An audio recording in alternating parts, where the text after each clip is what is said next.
Malaysia విమానం కోసం హిందూ మహాసముద్రంలో శోధన కొనసాగుతోంది. ఆస్ట్రేలియా సమాచారం ఆధారంగా గత 13 రోజులుగా కనిపించకుండా పోయిన విమానం కోసం విస్తృతంగా గాలింపు చేస్తున్నారు. నార్వేకు చెందిన ఓ నౌక విమాన శకలాలు కనిపించిన దక్షిణ హిందూ మహాసముద్రంలోని ప్రాంతానికి చేరింది. ఆస్ట్రేలియా ఉపగ్రహ చిత్రాల ఆధారంగా వారు ఇచ్చిన సూచనల మేరకు విమానం కూలినట్లు భావిస్తున్న ప్రదేశంలో గాలింపు చేస్తున్నారు. దక్షిణ హిందూ మహాసముద్రంలో గుర్తించిన శకలాలు గల్లంతైన విమానానివా కాదా అనే కోణంలోనూ శోధన జరుగుతోంది. విమానం సముద్రంలో కూలిందనే సంకేతాలతో ప్రయాణికుల బంధువులు తీవ్ర ఆందోళనకు గురవుతున్నారు.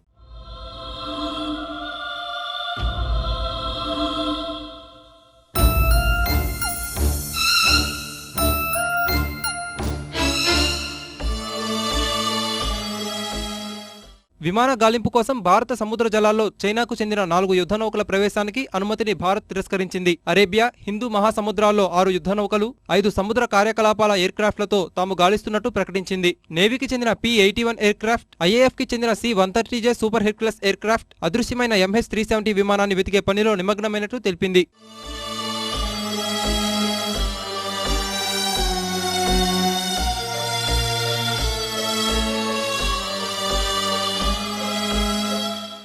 రెండు వారాలుగా జరుగుతున్న అన్వేషణకు త్వరలోనే కొలిక్కి వచ్చేలా కనిపిస్తోంది.